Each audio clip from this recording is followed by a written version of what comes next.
Wherever we are meeting today, let us remind ourselves we are meeting in the presence of God, Father, Son, and Holy Spirit. Amen.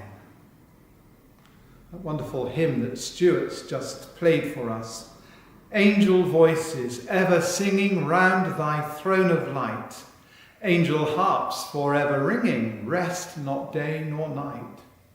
Thousands only live to bless thee and confess thee, Lord of might.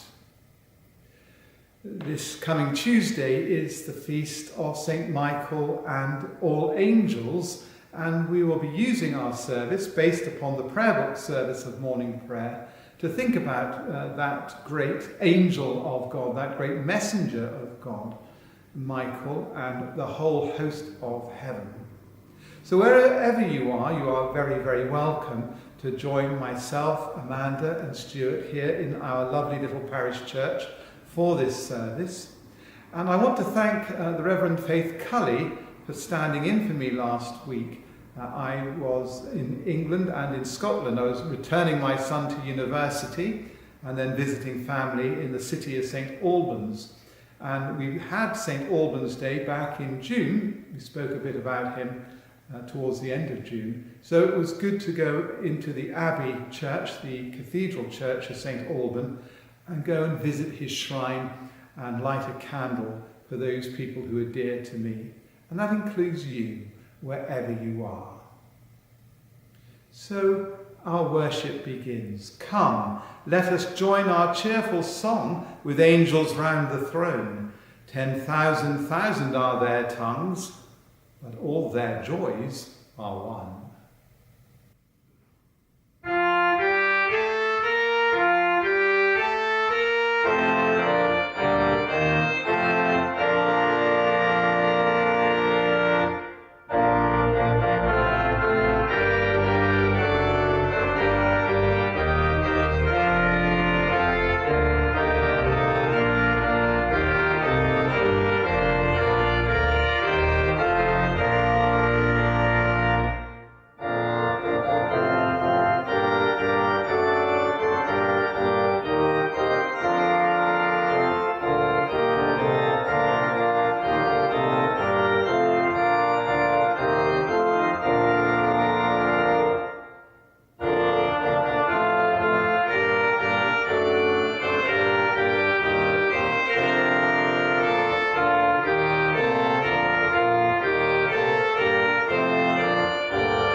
Let all creation join in one to bless the sacred name of him that sits upon the throne and to adore the Lamb. My dear friends, the Scripture moveth us in sundry places to acknowledge and confess our manifold sins and wickedness, and that we should not dissemble nor cloak them before the face of Almighty God, our Heavenly Father, but confess them with an humble, lowly, penitent, and obedient heart, to the end that we may obtain forgiveness of the same by his infinite goodness and mercy. And although we ought at all times humbly to acknowledge our sins before God, yet ought we most chiefly so to do when we assemble and meet together to render thanks for the great benefits that we have received at his hands, to set forth his most worthy praise, to hear his most holy word, and to ask those things which are requisite and necessary, as well for the body as the soul. Wherefore I pray and beseech you, wherever you are today, to accompany me with a pure heart and humble voice unto the throne of the heavenly grace, humbly confessing our sins unto Almighty God.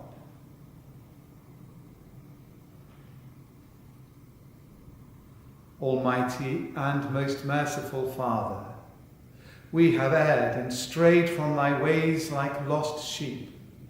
We have followed too much the devices and desires of our own hearts. We have offended against thy holy laws. We have left undone those things which we ought to have done, and we have done those things which we ought not to have done, and there is no health in us. But thou, O Lord, have mercy upon us, miserable offenders. Spare thou them, O God, which confess their faults. Restore thou them that are penitent, according to thy promises declared unto mankind in Christ Jesus our Lord. And grant, O most merciful Father, for his sake, that we may hereafter live a godly, righteous, and sober life to the glory of thy holy name. Amen. Almighty God, the Father of our Lord Jesus Christ, who desireth not the death of a sinner, but rather that he may turn from his wickedness and live, and hath given power and commandment to his ministers to declare and pronounce to his people, being penitent, the absolution and remission of their sins, he pardoneth and absolveth all them that truly repent and unfeignedly believe his holy gospel. Wherefore let us beseech him to grant us true repentance and his Holy Spirit, that those things may please him which we do at this present, and that the rest of our life hereafter may be pure and holy, so that at the last we may come to his eternal joy. This prayer too we make through Jesus Christ our Lord. Amen. And words that in normal times we would sing as a canticle at morning prayer. Words from Psalm 95, the Venite. O come, let us sing unto the Lord. Let us heartily rejoice in the strength of our salvation. Let us come before his presence with thanksgiving and show ourselves glad in him with psalms. For the Lord is a great God and a great King above all gods. In his hand are all the corners of the earth, and the strength of the hills is his also. The sea is his, and he made it, and his hands prepared the dry land. O come, let us worship and fall down and kneel before the Lord our Maker. For he is the Lord our God, and we are the people of his pasture and the sheep of his hand. Today, if ye will hear his voice, harden not your hearts, as in the provocation and as in the day of temptation in the wilderness, when your fathers tempted me, proved me, and saw my works. 40 years long was I grieved with this generation, and said, it is a people that do err in their hearts, for they have not known my ways. Unto whom I swear in my wrath, that they should not enter into my rest. Glory be to the Father, and to the Son, and to the Holy Spirit, as it was in the beginning, is now, and ever shall be, world without end. Amen. And after we sing the Venite in church, we then say together one of the psalms set for today. And I've asked Amanda to read for us part of a psalm set for the feast of St. Michael and all angels, and that is Psalm 103. Our first reading today is from Psalm 103, reading from verse 19. The Lord has established his throne in the heavens, and his kingdom rules over all. Bless the Lord, O you his angels, you mighty ones who do his bidding, obedient to his spoken word. Bless the Lord, all his hosts, his ministers that do his will. Bless the Lord, all his works, and all places of his dominion. Bless the Lord, O my soul.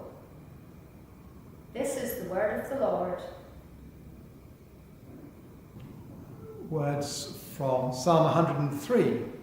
Sometimes we don't value the Psalms enough, it seems to me. It's a great library of devotion and prayer and praise and worship, and at times too, anger.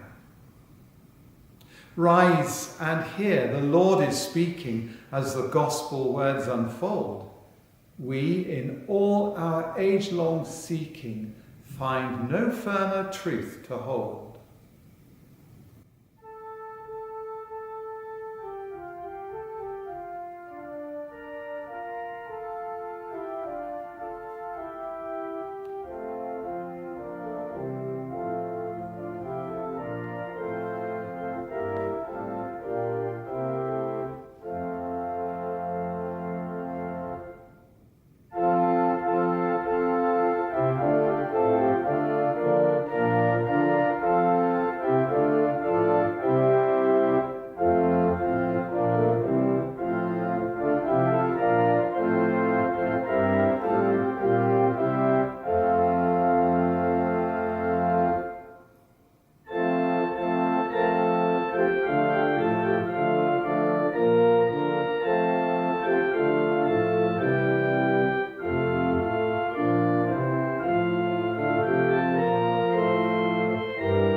Feast day of St. Michael and all angels, and in that at times strange and difficult book at the end of the New Testament, the Revelation to St. John the Divine, John speaks of a vision he has in which there is spiritual warfare in heaven between Michael and Satan. Stuart has kindly agreed to read it for us today. Hello. Our second reading is taken from the book of Revelation. We're going to read chapter 12, verses 7 to 12. This is where Michael defeats the dragon. And war broke out in heaven. Michael and his angels fought against the dragon. But the dragon and his angels fought back. But they were defeated, and there was no longer a place for them in heaven.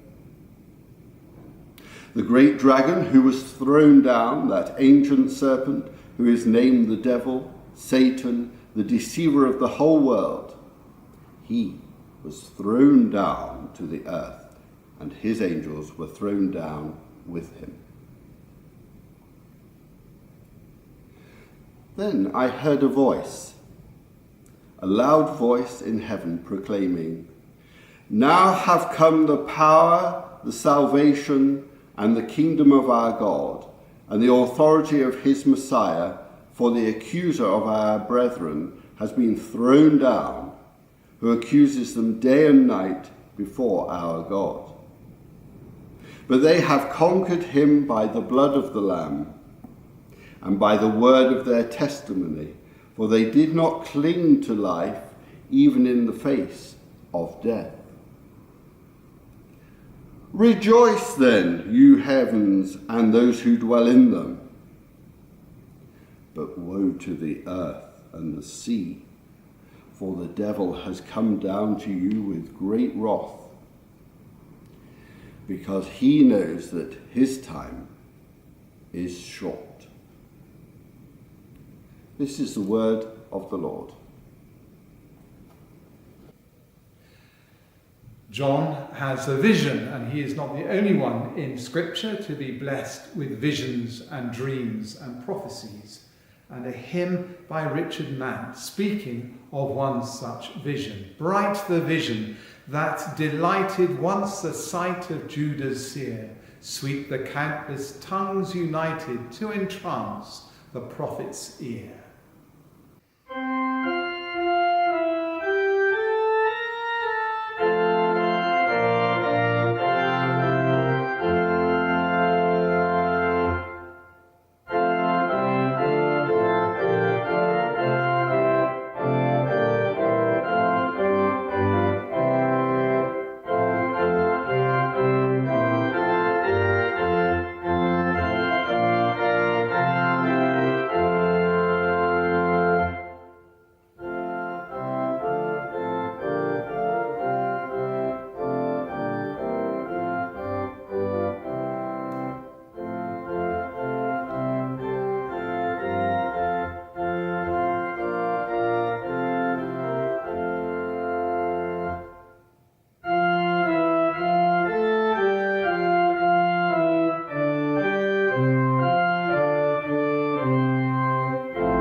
Lord, thy glory fills the heaven, earth is with thy fullness stored.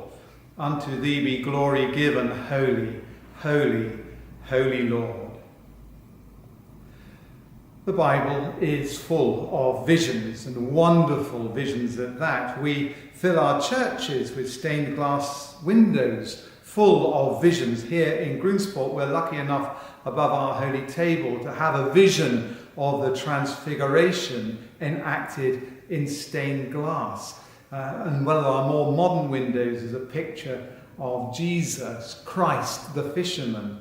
All these are visions of the things that we kind of feel for, but sometimes find it difficult to put into words, particularly in our modern age, in our somewhat cynical and skeptical age. John, of course, writes of his vision. He has this wonderful vision about the end of times, and he writes about it in quite dramatic terms, as Stuart would have shown us in that reading.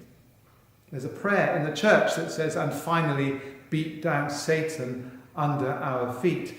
John is trying to show us how evil entered the world, that Satan was booted out of heaven because he clung or tried to cling to equality with God, and that of course is impossible, not just for him but for all of us. Michael is God's champion and defeats Satan, and he is there to remind us of God's power, and also to remind us that heaven is a place of great joy and peace, because in heaven there is no Satan, there is no pain, there is no quarrelling, fighting, no tears.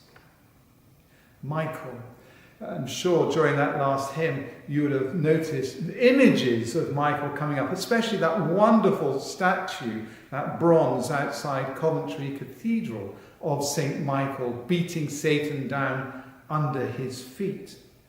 I like visions, and sometimes they're quite hard to come by.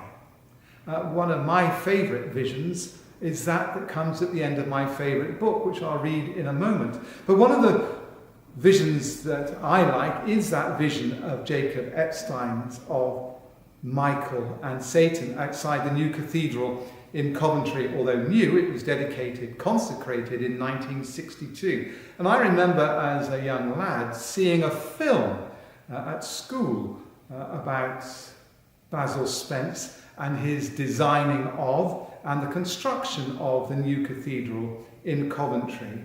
And the wonderful thing about Coventry Cathedral, dedicated to Michael, is that the old cathedral, which of course was so badly blitzed during the Second World War, wasn't knocked down. It forms part, if you like, of the vision that Spence had when he formulated his plans for a new cathedral in Coventry.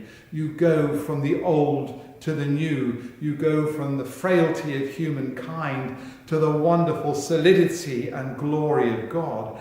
And of course, incorporating the old cathedral into the new cathedral reminds us that if humankind is left to its own devices, the upshot or the only result is our own destruction. And alas, perhaps, the destruction of this planet which God has given to us. I think and I pray that the church might recapture some of the visions that God is still giving us today. Perhaps at times we can't see the visions because of the clamour of the world around us. But the one, as I said before, the one that I like, comes at the end of my favourite book. The book, if ever I become famous and am invited onto Desert Island Discs, the book I would take with me, along with the works of Shakespeare and the Bible, would be Pilgrim's Progress. A Christian has made his way to the heavenly city, and Bunyan writes this at the end of that great similitude, his dream. Now I saw in my dream that these two men went in at the gate, and lo, as they entered, they were transfigured, and they had raiment put on that shone like gold. There were also that met them with harps and crowns, and gave them to them, the harps to praise withal, and the crowns in token of honour. And then I heard in my dream that all the bells in the city rang again for joy, and that it was said unto them, Enter ye into the joy of your Lord. I also heard the men themselves sing with a loud voice, saying, Blessing and honour and glory and power be unto him that sitteth upon the throne, and unto the Lamb for ever and ever. Now, just as the gates were opened to let in the men, I looked in after them, and behold, the city shone like the sun. The streets also were paved with gold. And in them walked many men with crowns upon their heads, palms in their hands, and glorious harps to sing praises withal. There were also of them that had wings, and they answered one another without intermission, saying, Holy, holy, holy is the Lord. And after that, they shut up the gates, which when I had seen, I wished myself among them. The revelation of St. John the Divine is sometimes so badly mistaken, and people misunderstand his words, and they only concentrate upon the darker sides of his message, but the message is one of glory, the glory of God triumphant over all, the triumph of his faithful, the triumph of Michael and all his angels. And I pray that with John, and indeed with John Bunyan, and also so many others before us, you too might be granted a vision of the glory of heaven. We believe in a world beyond this world. We say together our creed. I believe in God, the Father Almighty, maker of heaven and earth, and in Jesus Christ, his only Son, our Lord, who was conceived by the Holy Spirit, born of the Virgin Mary, suffered under Pontius Pilate, was crucified, dead, and buried. He descended into hell. The third day he rose again from the dead. He ascended into heaven, and sitteth on the right hand of God the Father Almighty. From thence he shall come to judge the quick and the dead. I believe in the Holy Spirit, the holy Catholic Church, the communion of saints, the forgiveness of sins, the resurrection of the body, and the life everlasting. Amen.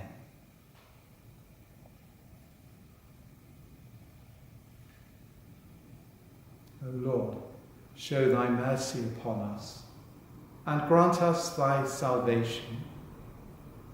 O Lord, save the Queen, and mercifully hear us when we call upon thee. Endue thy ministers with righteousness, and make thy chosen people joyful. O Lord, save thy people, and bless thine inheritance. Give peace in our time, O Lord, because there is none other that fighteth for us, but only thou, O God.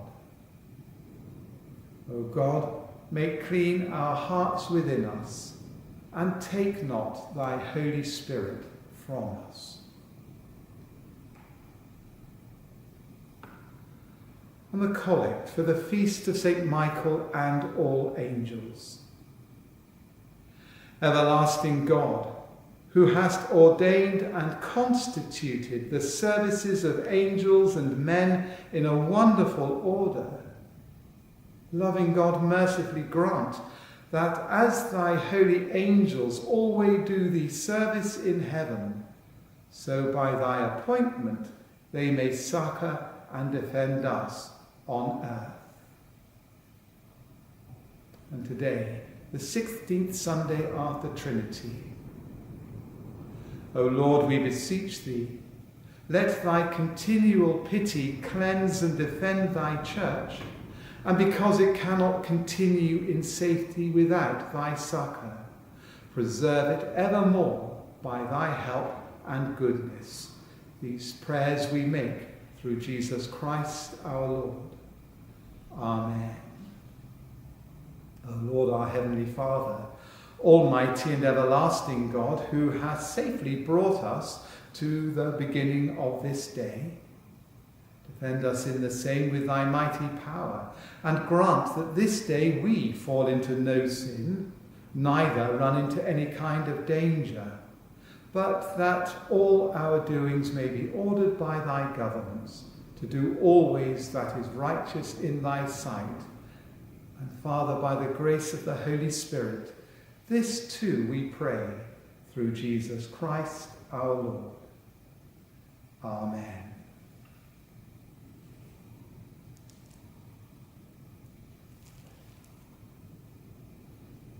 We come to another hymn that speaks of God's glory. Glory in the highest to the God of heaven.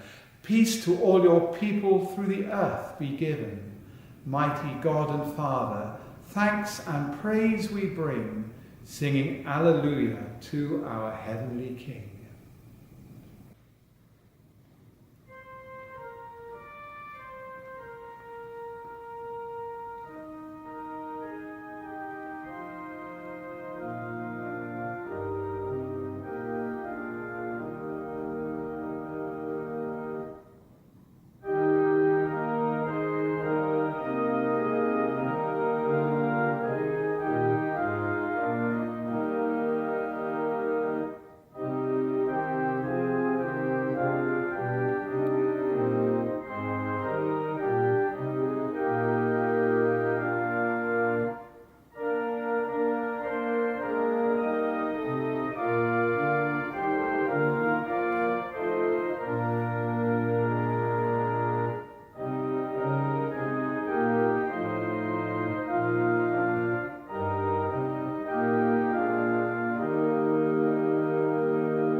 Lord and God, we praise you.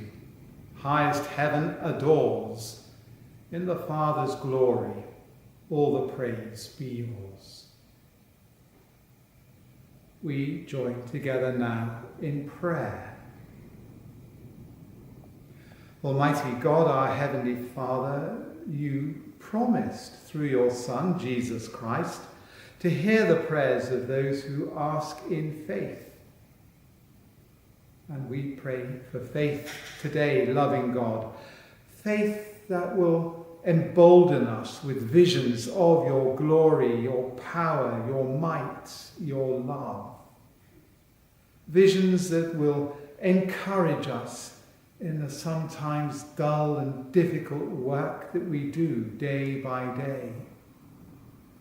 Visions of hope in a dangerous and unforgiving world. We pray for faith. Faith like John's that could see you in all your glory. We pray for such a vision. Lord, in thy mercy, hear our prayer.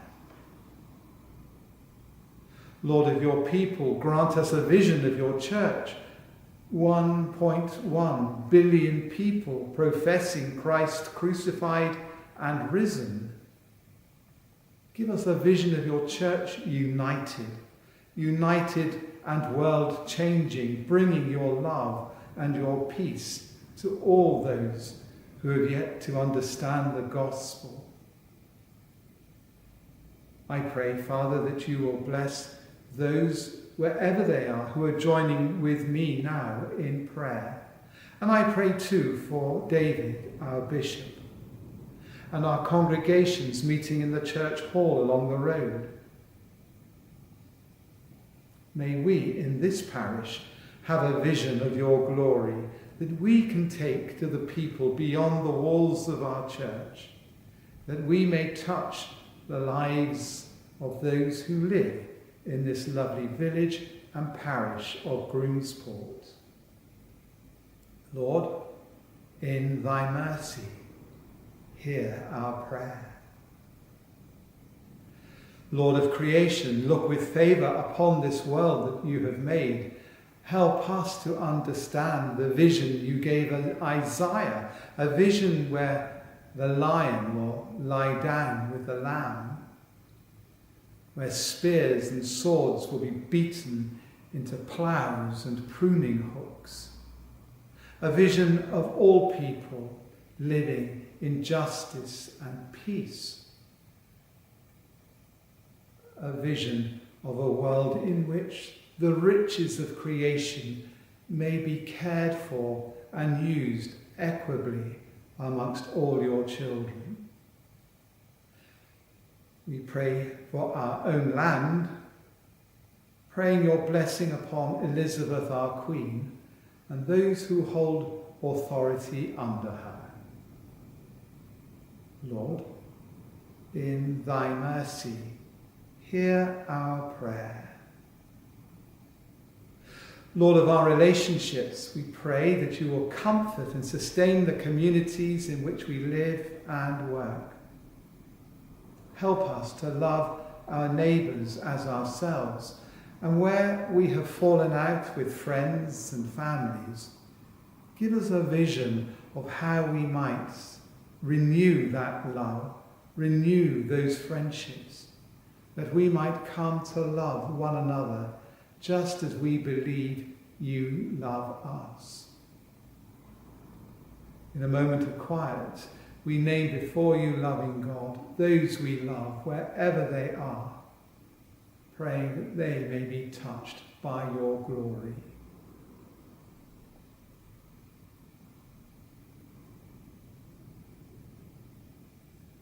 Lord, in thy mercy, hear our prayer. We have a vision, loving God, of your healing power, a vision in which our Lord went about touching the sick, the suffering and the struggling. And we pray again today for those that are sick or suffering, those that we know of, We pray that they may be touched by our Lord. Pray for Gregor, for little Henry. We pray for those who are mourning, Trevor and Rosemary and their family, Sheila, Nigel, Julie. As the incidence of COVID-19 rises, we again pray for those who have been infected and are struggling with the symptoms of coronavirus. Lord, in thy mercy, hear our prayer. Lord of eternity, we pray that you will bind us together by your Holy Spirit in communion with Michael and all your angels and all those who, having confessed their faith, have died in the peace of Christ. We particularly pray for Ronnie. May dear Ronnie rest in peace and with Michael and all angels rise in glory. And may we and Ronnie come with all your saints and the church throughout the world, come together to pray just as our Lord has taught us. Our Father, who art in heaven, hallowed be thy name. Thy kingdom come, thy will be done on earth as it is in heaven. Give us this day our daily bread, and forgive us our trespasses, as we forgive those who trespass against us. And lead us not into temptation, but deliver us from evil. For thine is the kingdom, the power, and the glory, forever and ever. Amen.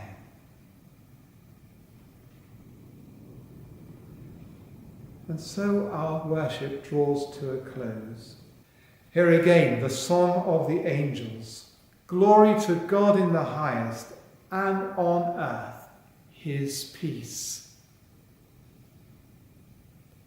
Ours is a God beyond all my words, and I pray that that same God, the God of all creation, I pray our loving God will guard you by his angels and grant you the citizenship of his eternal kingdom. And I pray too that the blessing of our loving God, Father, Son, and Holy Spirit, pray the blessing of God will be with you and those you love, those you care for, those you pray for. God's blessing be with you and them this holy day, this Michaelmas tide, and forevermore. Amen. Praise to the Lord. O let all that is in me adore him. All that hath life and breath, come now with praises before him. Let the Amen sound from his people again. Gladly, for aye we adore him. Wherever you are, I pray that you will be visited with a vision of God in all his glory. And I pray that you might go from this time together in peace to love and serve our Lord. In the name of Christ, Amen.